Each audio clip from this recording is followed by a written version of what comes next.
we have enjoyed throughout our stay, our bonds of African fraternity and solidarity continue to grow stronger and deeper. The Pan-African Parliament is a critical organ of the Africa Union, whose full institutional potential is going to become manifest as we rally to formulate effective and sustainable solutions to the tremendous crisis confronting our people and humanity in general. This Parliament rises higher and goes further than the sum of its legislative, representative, and oversight mandate for Africa. It provides a fundamental deliberative forum where the peoples of Africa gather to reason exhaustively together and develop African solutions to Africa's problems. This assembly is the august crucible where the full range of African voices, the diversity of African ideas, and the variety of African insights interact and generate the principles and knowledge that we need to inform our endeavors to give present and future generations a prosperous and a secure Africa, together with a livable planet. I therefore congratulate all of you for the confidence you have clearly inspired to be chosen as the African people's representatives in this Parliament.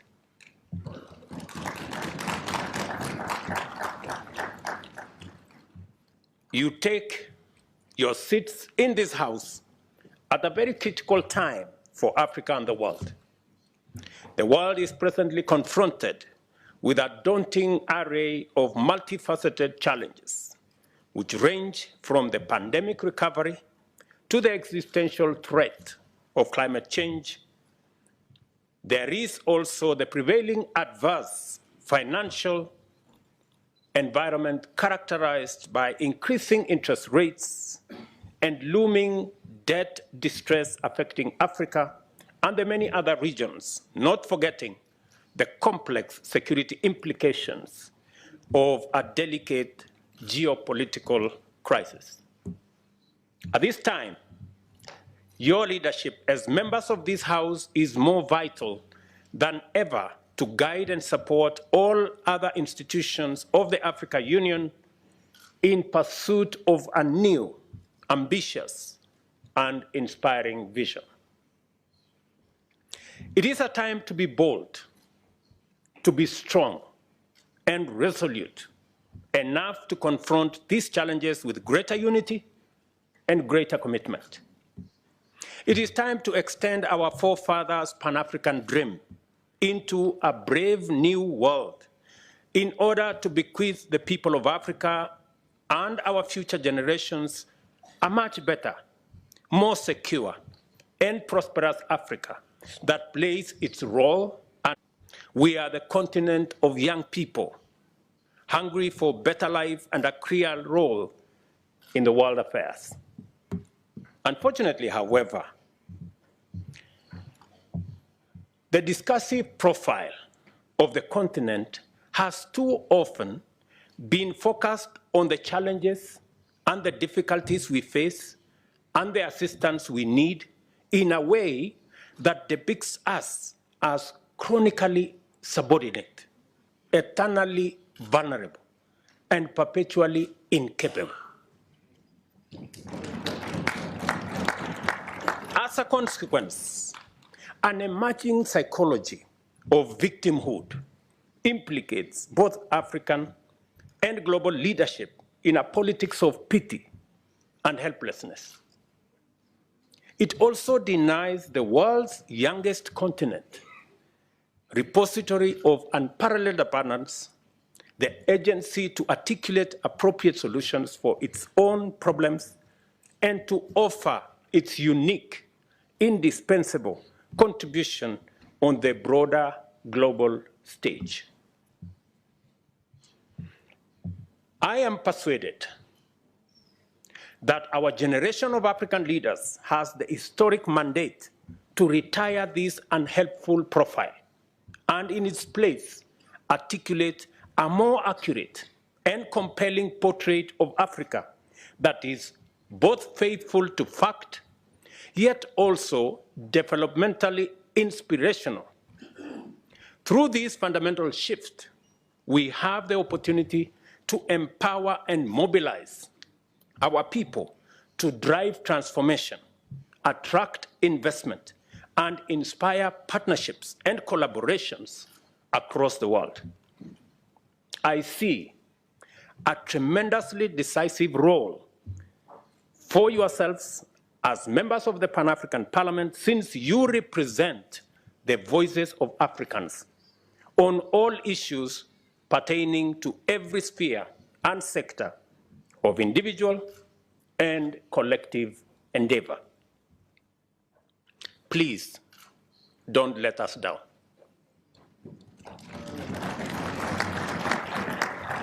The need to urgently undertake fundamental shift in understanding Africa's global role is overwhelming evidence on the subject of climate change. At the moment, conversations about climate change in Africa focus on the fact that Africa's contribution to global greenhouse gas emissions is minimal, at between 3 and 4%, yet the impact of consequent climate change on our people is huge. This discourse also mainly focuses on the questions of compensation for loss and damage and funding for adaptation, mitigation, and resilience. This focus on matters that are clearly urgent tend to dominate and obscure the equally imperative matter of radical economic transformation. I consider rapid economic growth to be indispensable to the achievement of stable and dignified livelihoods for all, as well as the creation of lasting resilience. At the same time, I worry about the mainstream perspective where prosperity is often regarded, ironically, as incompatible with environmental sustainability and relegated to the margins of global agenda for Africa. I will explain this a bit later. As a matter of fact, many Africa's global partners evasively skirt around this necessary conversation, making it difficult and uncomfortable.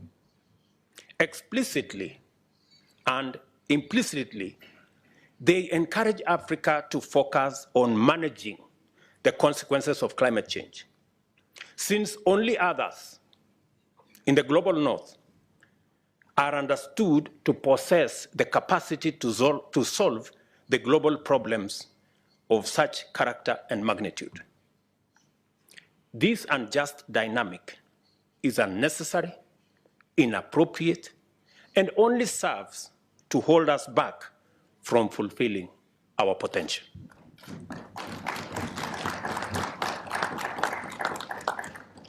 Good people, let me ask you, who said that Africa cannot be part of the solution?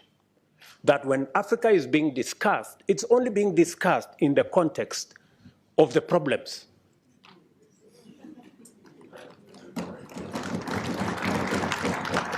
And our voices are limited to, oh no, you are victims of climate change.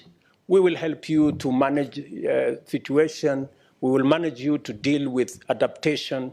We will look for some little money for mitigation. We do not want to be in that corner. We want to be in the conversation about the solutions.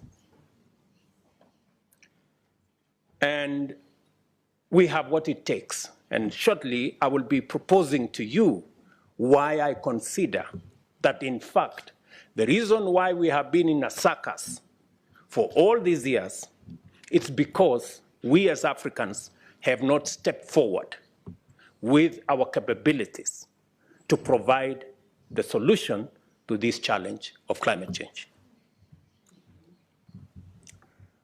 As the chair of the Committee of African Heads of State and Governments on Climate Change, I fully associate myself with the consensus that has evolved among Africa's leaders who have refused to be tethered to this unsatisfactory ideology. Instead, we have been pushing a fresh, affirmative, and solution-oriented perspective. And I have come here today to ask you to join us in executing this change of course, articulating a fundamentally Pan-African principle and amplifying new ethos that summons the world to live, produce, and consume in harmony with nature that will be spearheaded by Africa.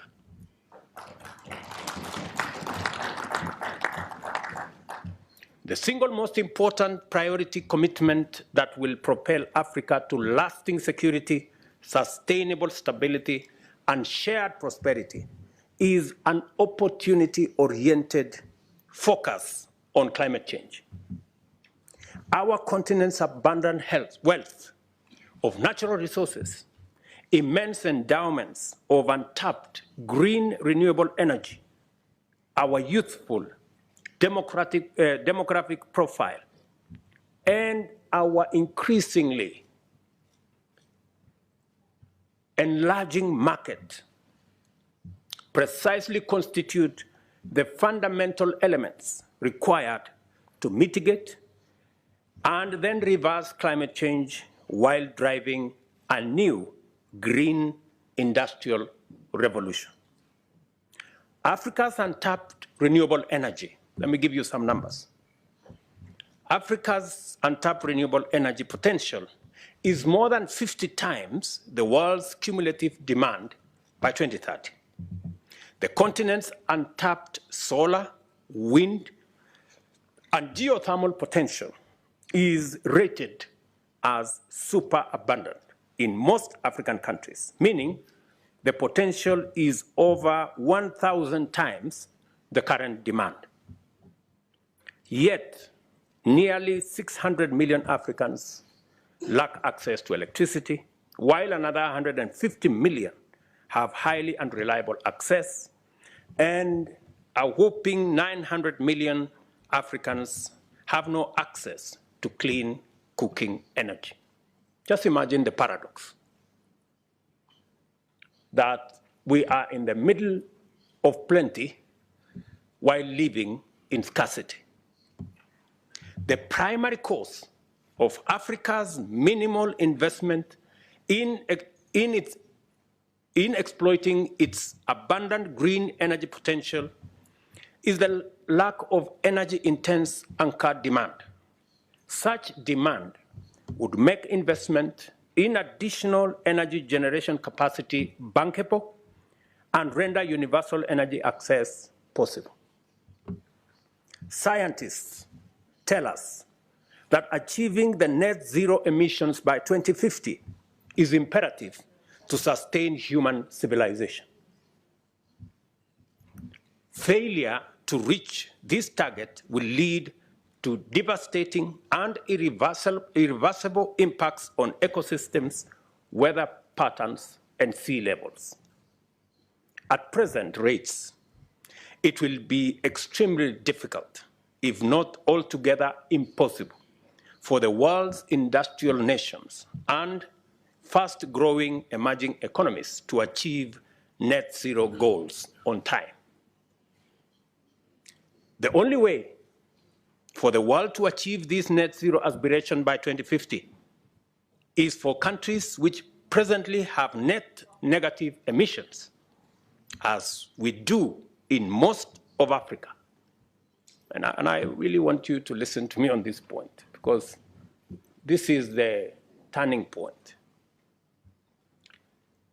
The only way for the world to achieve the net zero aspiration by 2050 is for countries which presently have net negative emissions, as we do in most of Africa, to make up for those on course to missing the 2050 goal.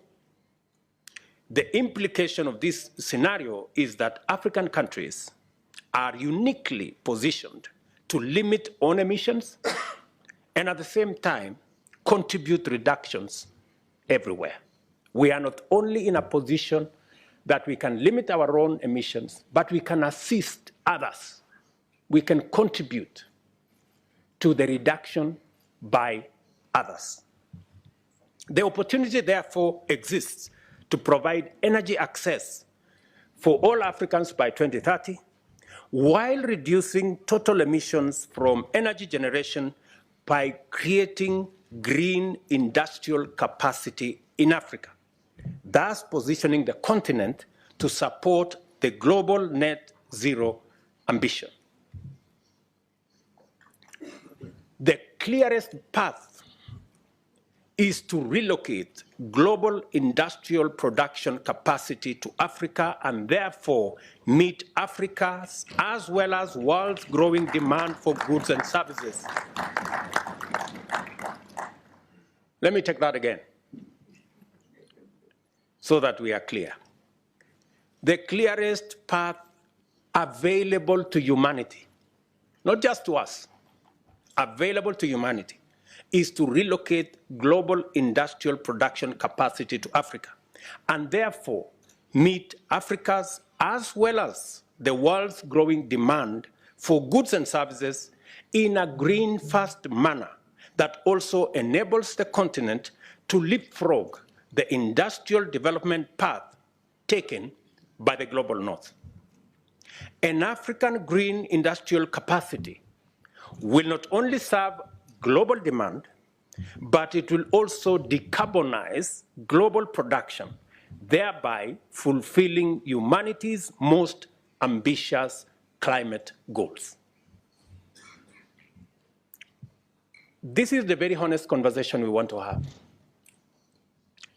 We are saying we can have a win-win in this engagement. We do not have to engage in the usual finger pointing. You caused this, you did not cause that. That's all fine. We contributed the least, that's fine.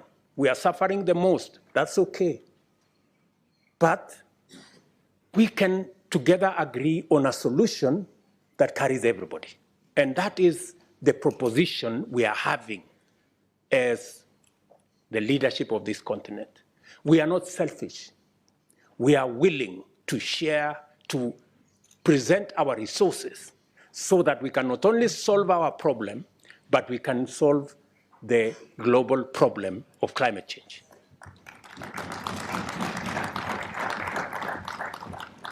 Let me tell you more. For the first time in history, low or no emission production processes for products like steel, fertilizer, and hydrogen are technically feasible and economically efficient, thanks to Africa's abundant renewable energy potential. Moreover, primary processes of essential ores present a major opportunity for Africa to effectively balance its energy and climate ambition. Africa has 30 to 40% of the world's minerals, including those on which the green energy transition depends. The availability of these significant deposits makes a compelling case for Africa to be a global hub for manufacturing. For example, the simple decision to process the 80 million tons of iron ore annually exported by Africa to Europe and China, and to process steel from plants close to mines in Africa averts the emission of nearly 7 million tons of carbon dioxide, equivalent in just 1 year. Processing over 110 million tons of bauxite exported annually from Africa to Europe and Asia at aluminum factories near the mines using renewable energy can also avoid between 1.3 and 1.5 gigatons of carbon dioxide every year, which is 3% of all global house gas emissions. What am I saying? I am saying instead of exporting the iron ores and the bauxite to be processed in Europe and China, if the decision was reversed so that we still get the same steel, but this time round, it is processed in Africa.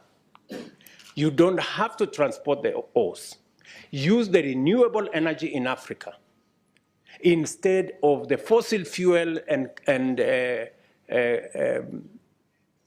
carbon energy in Europe.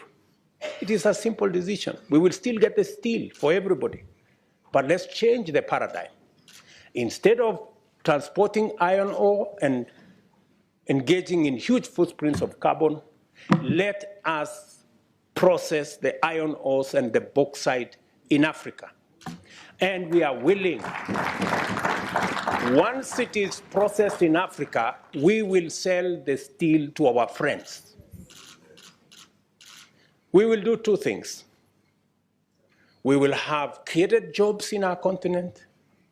We will have done green for everybody, green industrialization for everybody. We will have reduced emissions for everybody. And we will have contributed to solving this big equation of carbon emissions. It is as simple as that. It is just as simple as that. You don't need any rocket science to, it is just as simple as it gets. Let me give you an example from Kenya. Kenya is a perfect case in point. Our comparatively small national grid is about 3 gigawatts, but consists of 92% renewable energy. We aspire to make our grid 100% renewable by 2030, in the next 8 years, while executing a quantum leap in grid size to 100 gigawatts and 100% renewable by 2040. The small grid size and relatively high energy cost, production cost that is in the past made it hard to attract energy-intense industry to Kenya. By recognizing the need to develop industrial anchor demand and shaping our plans accordingly, we have prioritized green industrialization and now aim to make carbon credits one of Kenya's biggest export products. In a month, we will have completed the institutional and legal framework for us to access, manage, and participate in the carbon market space. For the record, all the carbon trading in the African continent, let me say, 25% at the moment is happening in Kenya. I want to encourage us as a continent that is the future. And the legislators here from different parliaments in our continent must carry this back home. To support this, we are working on the appropriate institutional framework to anchor carbon market regulation, align fiscal incentives, and a green investor-friendly environment that ensures communities benefit as businesses also flourish. We are therefore organizing and building our internal government capacity accordingly. And I dare say every other government, every other parliament must begin to internalize and to work along this line. The same will be true for our food production. As the world embraces regenerative agriculture, we recognize that our agricultural practices largely comply with the new approach.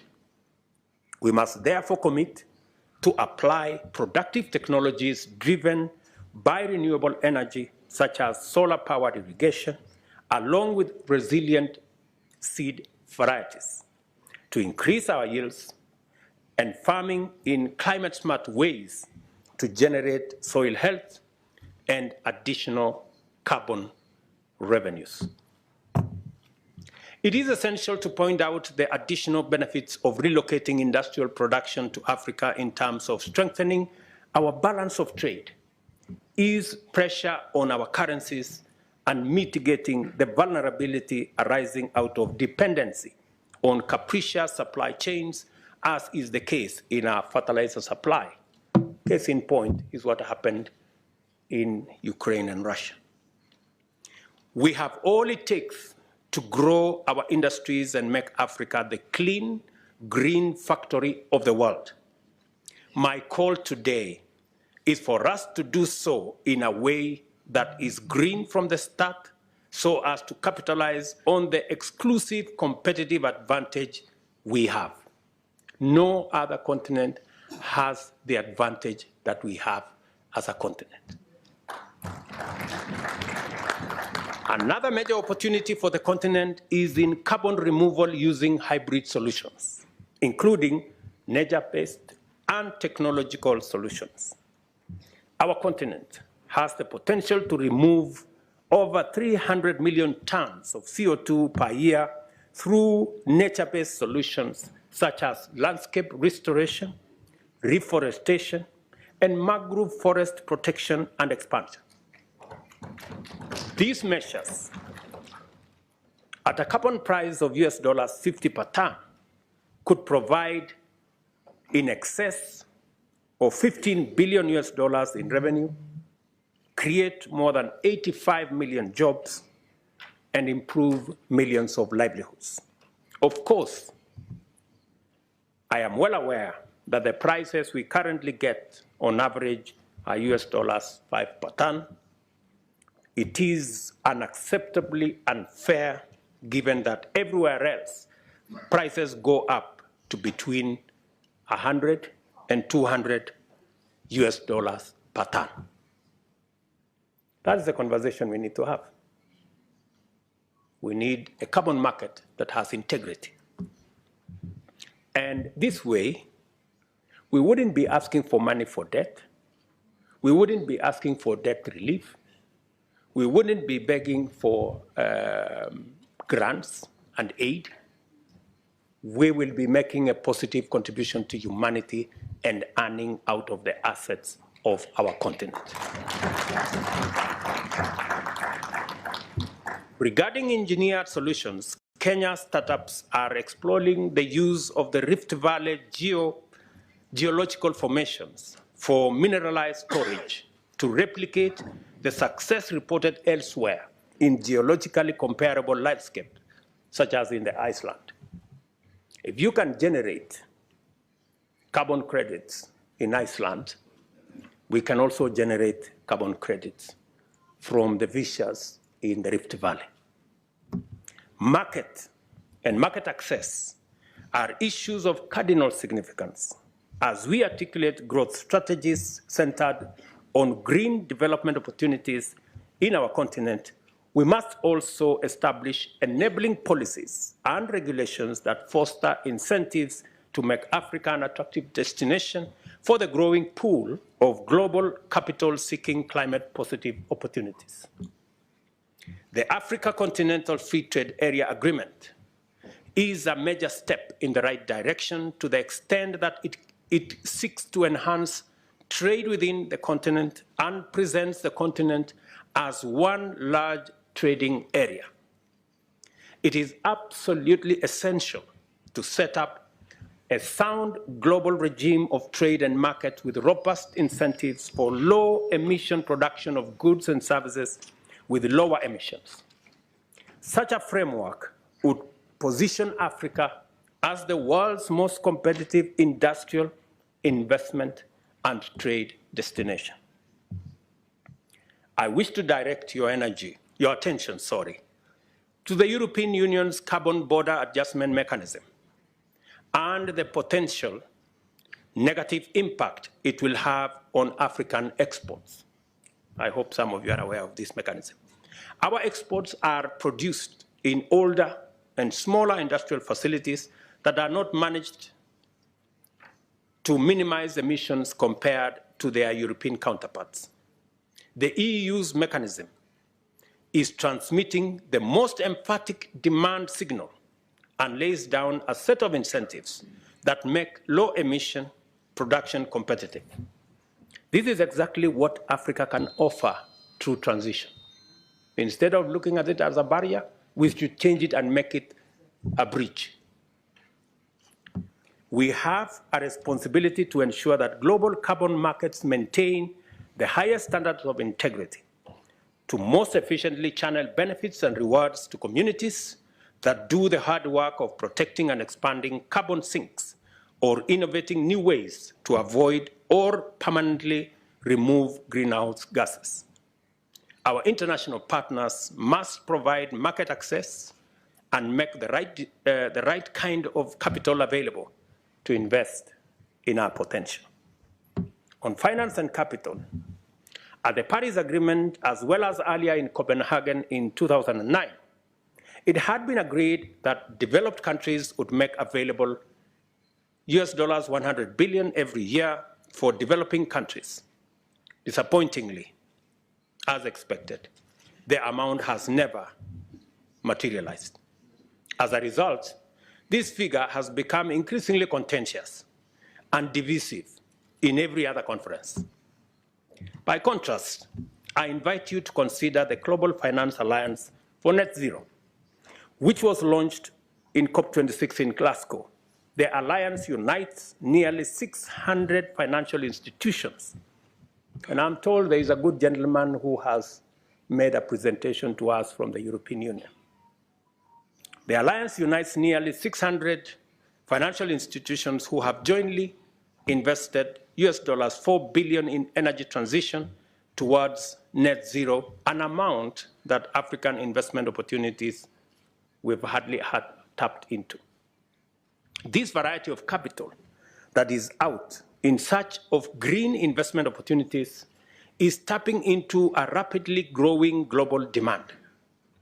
Other regions appreciate this opportunity and are charging ahead. For example, the United States Inflation Reduction Act provides nearly $370 billion in tax incentives and government spending towards clean energy and climate technology. The EU has made US $1 trillion available for the European Green Deal over and above new trade rules under the Carbon Border Adjustment Mechanism that make importers pay for the embedded carbon in their products.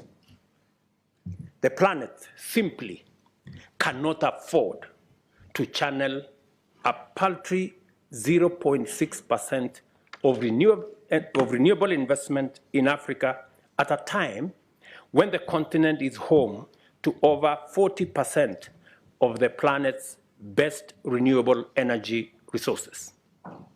Our statistics on sustainability, efficiency, and green compliance are outstanding. I mentioned earlier that we can create energy access for all by 2030 while reducing total emissions related to energy generation by at least 80% and emissions per megawatt hour by well over 90% with only 30% investment. However, it entails a 40% higher upfront investment than the current policy pathway. If Africa is to be the green industrial powerhouse of the world, and there is no foreseeable alternative, much more investment has to be made available collectively by humanity. This position aligns very closely with the ongoing discussion in Bridgetown Initiative, which I am sure many of you are aware, whose principles, achievements, and aspirations we must applaud. A decision in line with the Bridgetown call for action to channel a greater proportion of global finance to emerging and frontier economies and link it closely with climate action would make necessary concessional capital available to de-risk and attract private investment. This is precisely the outcome that decades of economic distress and underdevelopment of the Global South deserves and must have. Moreover, as the global financial reform movement considers debt restructuring, the sustainability of debt relief is a major shared concern. Many of the countries in debt distress benefited from debt relief according to the highly indebted poor countries in the 90s. It is clear, therefore, that debt relief did not automatically usher in significant economic growth. In fact, it didn't achieve much. To liberate economies from this vicious circle, positive growth that is sensitive to climate and biodiversity agenda is needed. This is growth that builds on all our assets. African countries possess inherent competitive potential to emerge as clean, green, global manufacturing hubs. And that's the unique position we have. Instead of all the games being played, all we need to do, we are telling the world, we have our assets, we are willing to have a win-win engagement. We have the largest green energy potential, resources.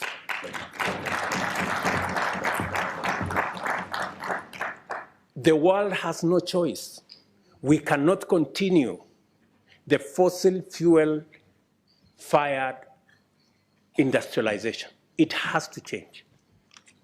All we are saying is we are coming with our assets, come with investment and technology, we meet halfway, and everybody wins.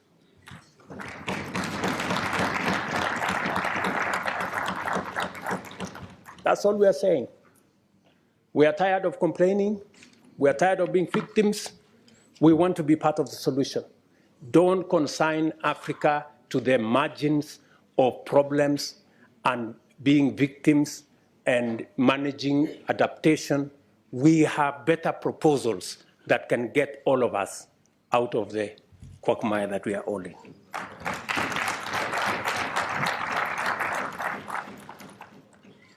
A critical growth opportunity that can be the starting point for our intentional efforts in pursuit of our aspiration is fiscal space arising from both debt restructuring and blended capital, combined with economic growth that increases tax revenues and positions African countries to invest more in adaptation and resilience. Once we have a win-win, once we are making money, once we are engaged in economic activity, we can take care of the adaptation. We can take care of resilience. Don't bring resilience into the equation to fool anybody that we are going to get anywhere with money for adaptation. You know, we are managing a problem. We want to be part of the solution. Don't consign us to managing a problem.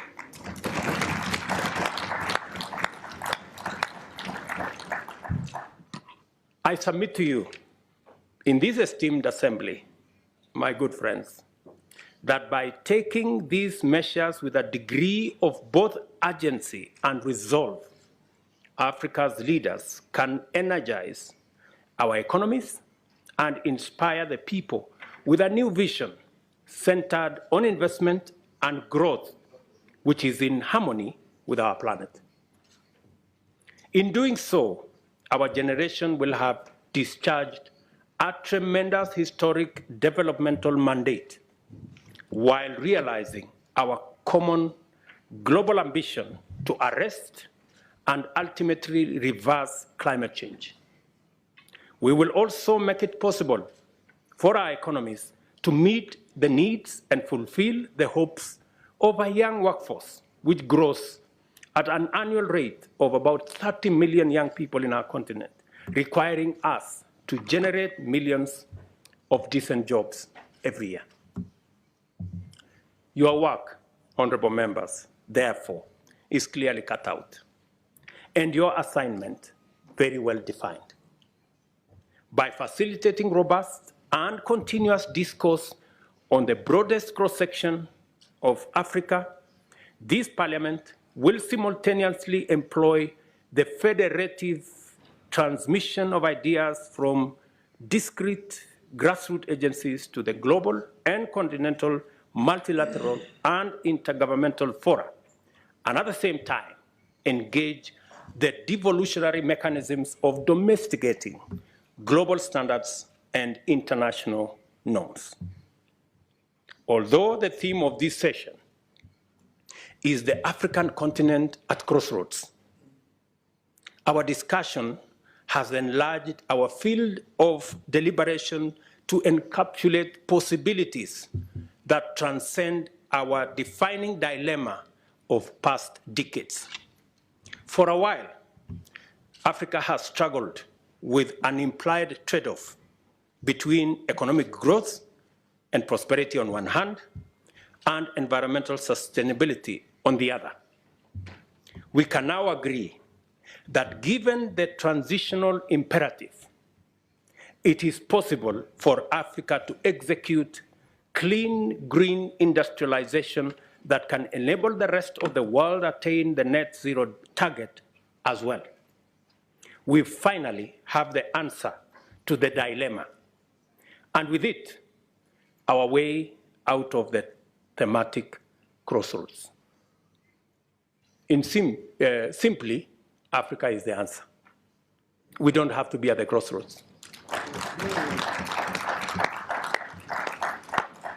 If Africa is indeed the young green continent of the future and the locus of the next industrial revolution, Africa's solutions are no longer restricted to Africa's problems.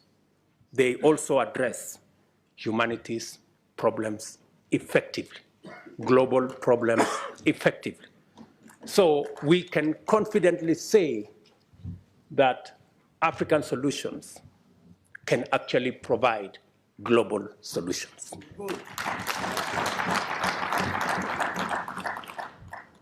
Aspirations often come with a problem of implementation. The concept paper contains a statement that I approved unreservedly. A sound policy framework should begin with formulation and end with implementation. But worldwide policy development is frequently prioritized without regard for performance. Our development partners tend to focus more on providing resources for policy development rather than implementing the policies. This situation has resulted in heaps of policy documents gathering clouds of dust on the shelves of government offices. As legislators, you are mandated not only to formulate law and policy, but also to rigorously oversee their implementation. To ensure that the African Union performs at the level of its aspirations, it will be necessary for you, as legislators, representatives, and overseers, to make sure that it empowers itself with sufficient capacity. Otherwise, African solutions, Agenda 2063, the African Continental Free Trade Area, and the young, clean, green continent of the future will remain a mere pipe dream.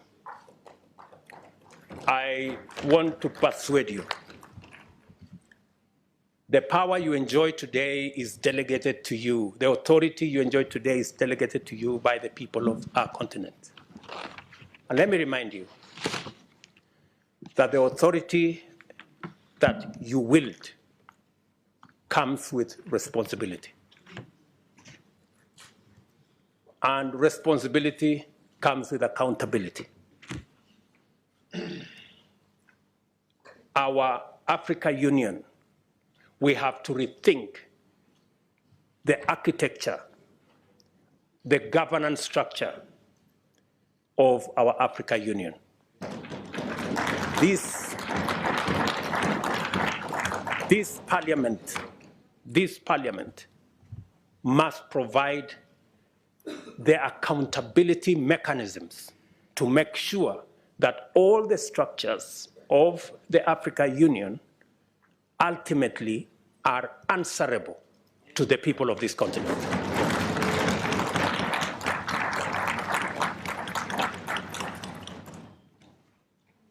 It is completely against the principles of accountability to have an impotent parliament.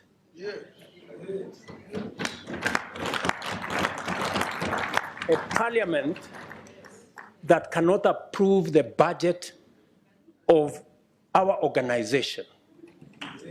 A parliament that cannot hold to account the executives in our administration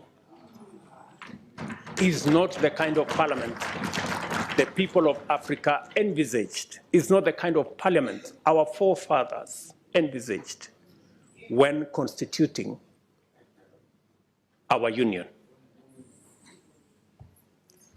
Let me also say the following, that as nations, the whole reform agenda around the AU is a necessary imperative. It is not possible for us as states, as governments, to hold all the power and expect the African Union to function. We must be courageous enough, we must be bold enough to delegate some of the powers of our nations to the collective body of the African Union. That is what other progressive unions have done.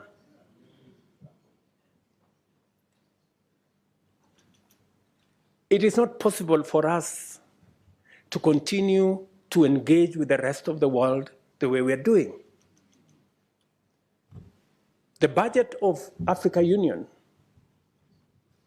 to a good extent, is funded by development partners. What does it say about our ability to make our own decisions? It is said, he who pays the piper calls the tune.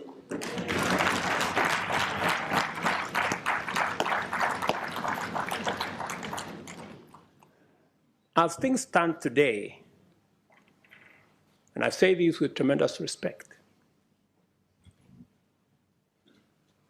the Africa Commission Chair, the Africa Union Commission Chair, does not have what it takes to prosecute the agenda for our continent. We still hold all the power as heads of state and expect the union to function. It cannot function. We have to donate some of the power to the collective authority of the union. I had occasion, let me explain to you something. I had occasion a few weeks ago to talk with the German Chancellor. And he was explaining to me how Germany has donated matters trade, matters investment to the European Union. And they have immensely benefited by working together as 27 governments, 475 million people. In our continent, we still want to keep all the powers in our little corners. How are we going to negotiate with EU as a country? You know, how are you going to negotiate? And this is the candid conversation we must have. The Pan-African Parliament must operate at the same level as the European Parliament. If we have to engage with the European Union on a platform as equals. How does a country with 10, 20 million people engage with the European Union with 500 million people on equal footing? Is that a reality? You know, we just must be honest to ourselves. The globe is acting in concert. We cannot afford not to act together. Good people, this is my request to you. And our organization must begin to internalize accountability. If you want to wield power, if you want to wield authority, you must be ready to be held to account. Otherwise, you have no business. And the organization to hold the African Union to account is this parliament.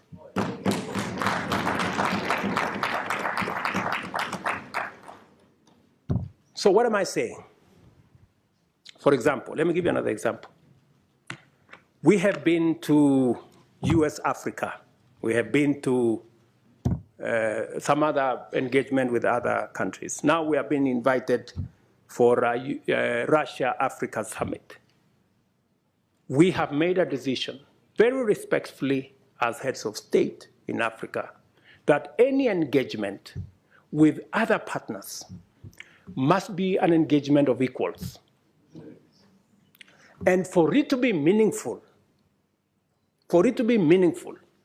if we are going to meet the president of a country, we have organized ourselves that the Troika is going to represent Africa. The chair, the current chair, the past chair, the chair that is coming, and the heads of our regional economic commissions, about 6, 7 people. But what happens continuously? When others want to engage with us, they don't want to deal with the Troika. They want to invite 50 heads of state.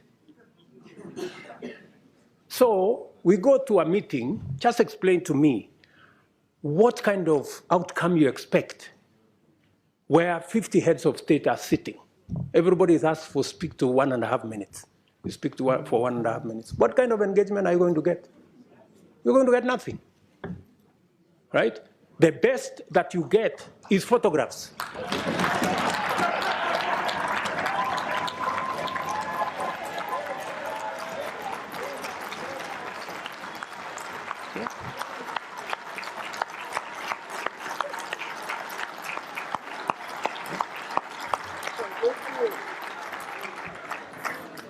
That's it.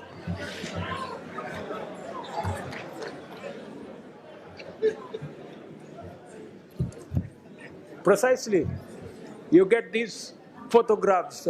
They normally line us up somewhere, you know, crowd of 50 heads of state.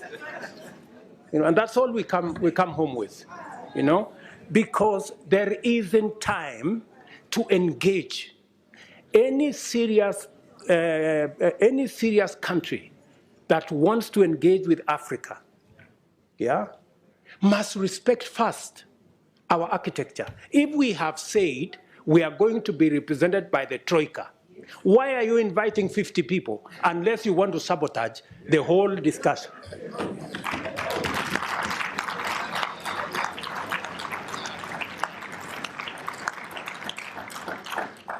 And if you can't respect our own rules, it is a sign of lack of goodwill.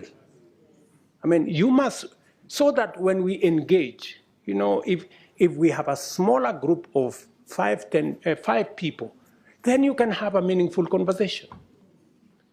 And we can have a meeting of equals. But here you are, you represent 200-300 million people. You have a guy here who represents 10 people. You have another guy who represents 10 million people. Then that conversation becomes, and some of the time, you know, the most unfortunate thing is that some of the people who invite us to these meetings tell us, if you don't come, there will be consequences. So all of us are forced to go to a meeting that has no meaningful outcome because of blackmail. This is not right, good people. You know, this is not okay, you know? So I have written to my brother who was here the other day that this time round, any other invitation, it must respect the rules of our continent. We have said any meaningful engagement, anybody who wants us to take them seriously, they must first respect our architecture. If they want a fruitful engagement, they should engage our continent in a manner that we can effectively represent our people and we can effectively discharge our mandate and articulate our issues, not in a crowd. We want to be effective. We want to engage, you know? So if you are one head of state and you want to engage all these people, surely, are you sincere, you know, in engaging in a crowd? Because some of these good people, they want to avoid any commitments, you know? They want to avoid any meaningful engagement. They just want a baraza and okay, pictures, and then we go. Dinner, and then, I mean, good people, we have food in our countries, at least. We can eat at home.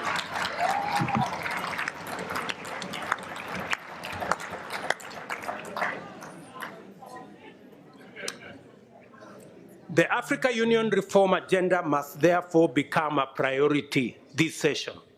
And you must, members of parliament, you must interrogate and conduct the process to ensure that structurally the roles of the Bureau, Summit, committees, regional caucuses, Secretariat, and Commission are rationalized to give Africa a fit-for-purpose continental governing body worth its name.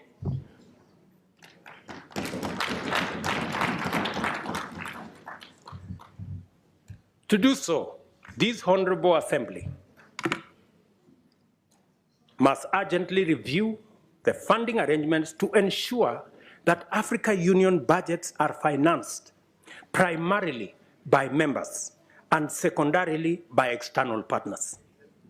In turn, this will require a mechanism where Africa Union member states are up to date with their contributions with regard to all our commitments.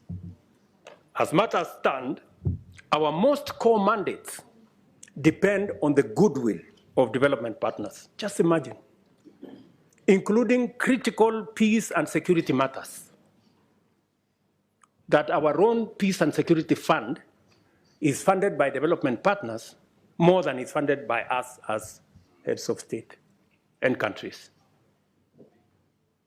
Good people, this needs to change. Africa solutions must look like solutions. And in principle, they ought to emanate from us. How do we say we are providing African solutions if it is funded by development partners? It's a fallacy. It means we have no capacity to provide Africa solutions if it is being funded by others. A case in point, we have a situation in Sudan. The generals in Sudan are bombing everything. They are bombing roads, they are bombing bridges, they are bombing hospitals, they are destroying airports, using military hardware bought by African money. Just imagine. We need to tell those generals to stop the nonsense. Yeah.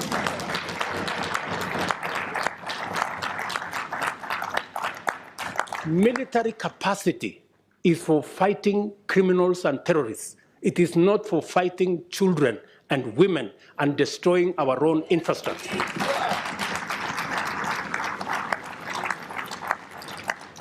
But as it is, we have no capacity to stop this nonsense in our own continent. because our own peace and security fund is funded by others. We have a problem. But I'm telling you, we are going to correct this problem. It is us to do it.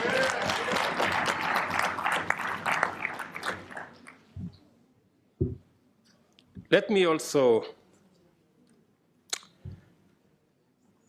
tell you that I think we're going to have a new, and we need your help. You know, we need your support. You must take up your role. You know, you must take up your role and make sure that our executive, the people running the Africa Union, are held to account.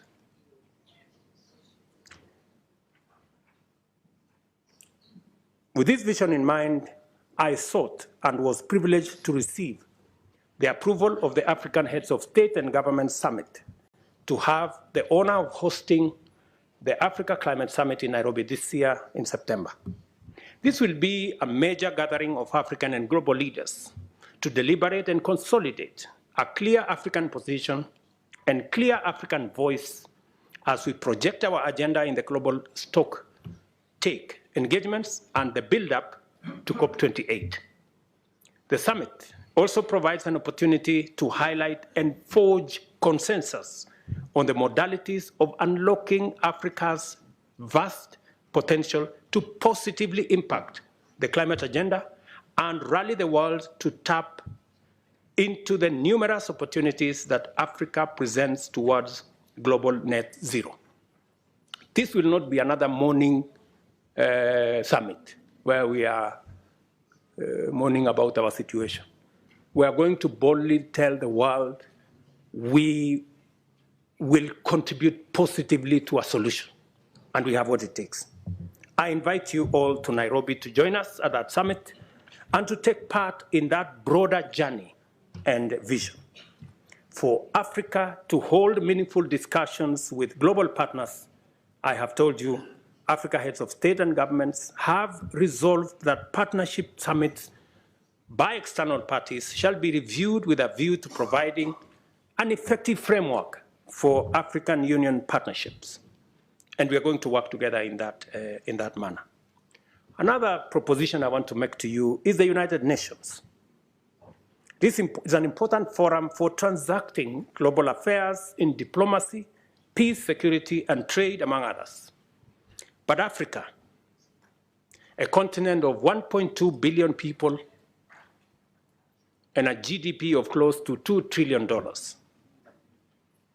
finds itself disadvantaged by the current configuration of the UN Security Council, a configuration that was established 80 years ago, before the Second World War. But the world has since changed tremendously, we all know. Countries that had not become self-determining have since attained independence and are making a huge contribution to their people, continents, and the world. It is therefore time to reform the UN Security Council and change it from an exclusive club of 5 permanent members to a more representative global council that works for the interests of the whole world.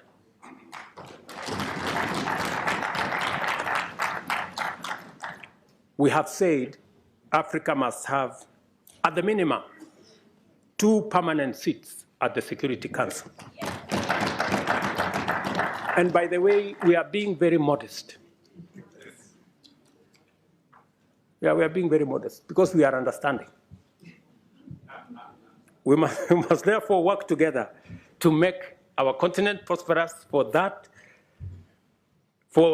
is what it deserves, and our people now and generations to come, and improve our relations with global business and global investments. One final thing that I want to, I know many of you have talked about Paris. Yes, we will be going to Paris because we want to occupy every space. We are going to be consistent. We are going to be coherent. We are going to be audible. until there is no place to hide.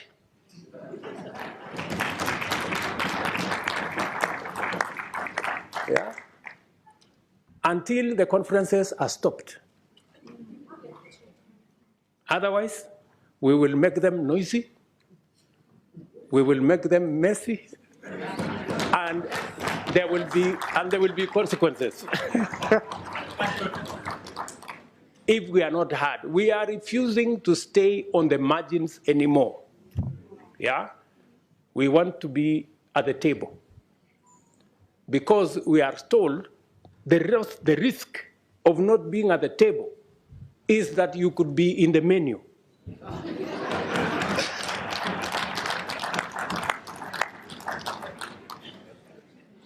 Do you understand?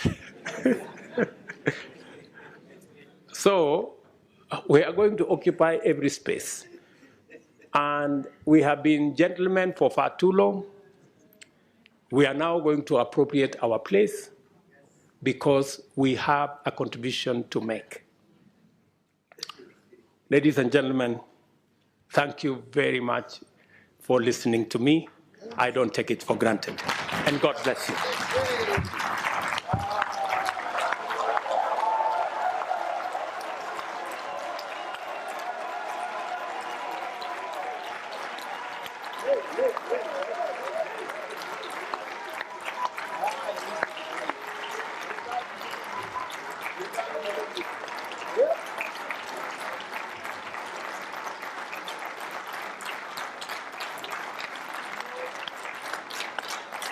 Thank you.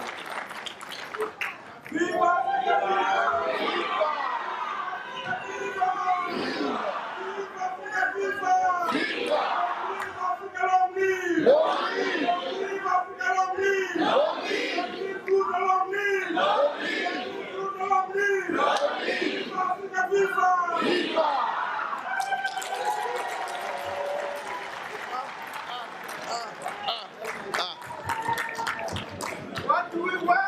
Climate justice. What do we want? Climate justice. What do we want? Climate justice. What do we want? Climate justice. When do we want it? Now. When do we want it? Now. When do we want it? Now. Thank you.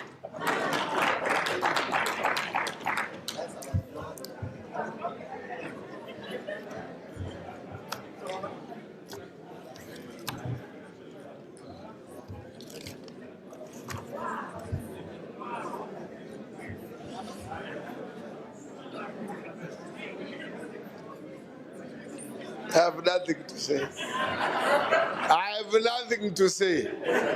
I have nothing to say. Hey! Hey, hey, hey, hey, hey, hey, hey, hey, hey, hey, hey, hey, hey, hey, hey, hey, hey, hey, hey.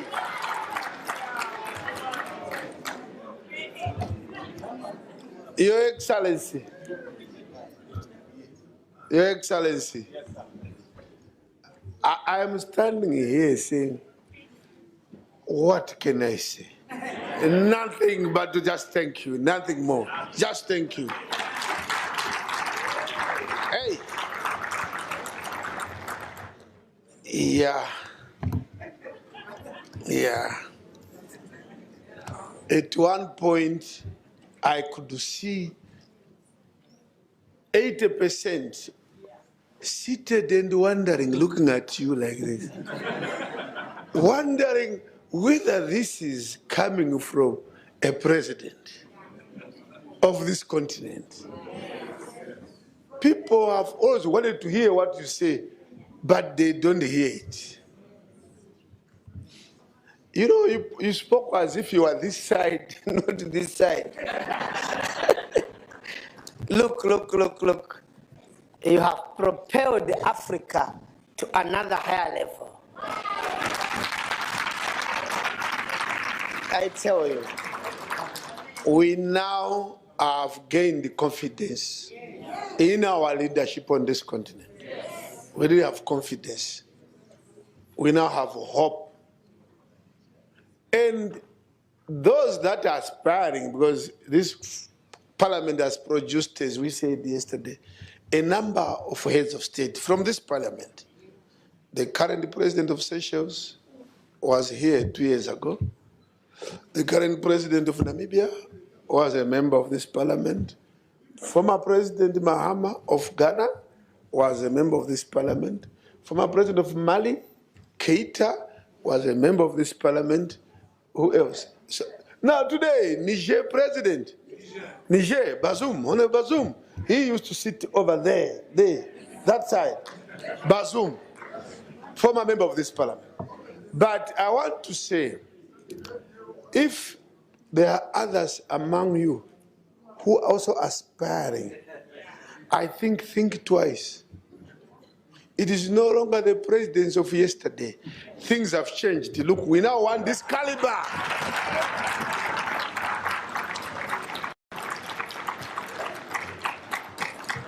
This is the caliber now we are looking for. So you may have to withdraw your candidature.